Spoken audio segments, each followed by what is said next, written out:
We are, I believe, in the midst as a country of a great fight for the future of constitutional democracy right now. We are fighting over first principles in a way that we have not in a long time, and in a way that I suspect very few of us expected to be fighting and addressing at this stage. You know, we've fought over the shape of our democracy from the beginning of the country. From the very beginning, there have been people who demanded a seat at the table and to have their voices heard. And there have been people pushing back and trying to restrict that access to power and to full citizenship. But in a lot of ways, I suspect when all of you were in school, when I was in school, the issue of voting and voting rights, especially after the Voting Rights Act of 1965, that was sort of for the history books and not current events.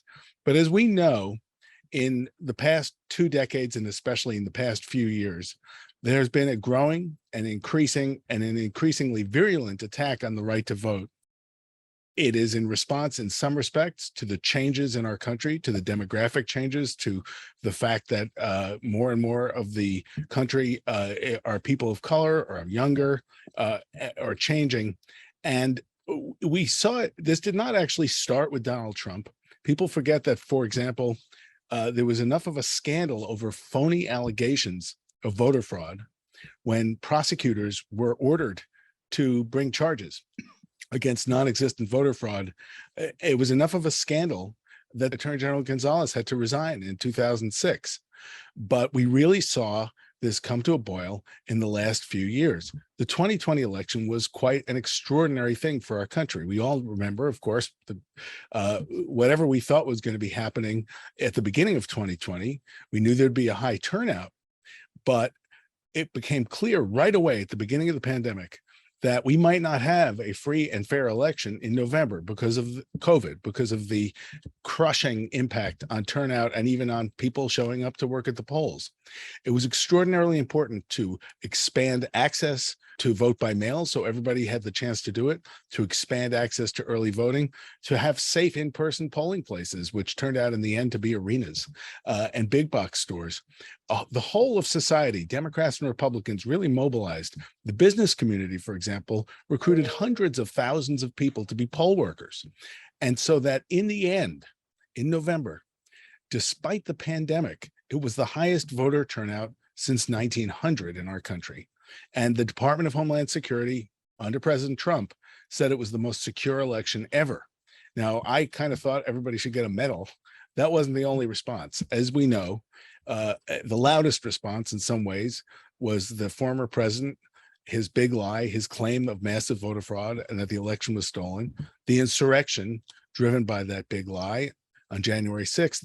And then last year, in states all across the country, a wave of new laws aiming to restrict the vote, also driven by that big lie.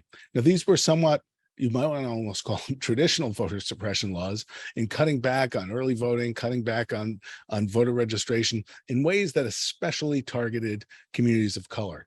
Some of these laws were worse than others. Some of them were softened as they went through, but they really did nevertheless target. But on top of that was something new, and I would suggest ominous, which is laws that changed who counts the votes, laws that changed or wanted to change the certification of elections. These, to me, have a whiff of authoritarianism. Altogether, 18 states passed 34 laws since the beginning of last year to make it harder to vote. What's the response? Well, one response, as it has been throughout the country's history, is federal legislation. And there was legislation that passed the House of Representatives. President Biden was willing to sign it. It actually had a majority of the Senate that would set national voting standards, restore the Voting Rights Act, which had been gutted by the US Supreme Court, ban gerrymandering and other things too. It did not have enough votes to overcome a filibuster, however, because Senator Manchin and Senator Sinema, even though they supported it, would not do that. And so the consequence of that is if Congress cannot protect voting rights because of the filibuster, even when there's a majority, and the federal courts will not protect voting rights because they will not. This Supreme Court majority has been actively hostile over and over again to voting rights. Then states have a green light to do their worst.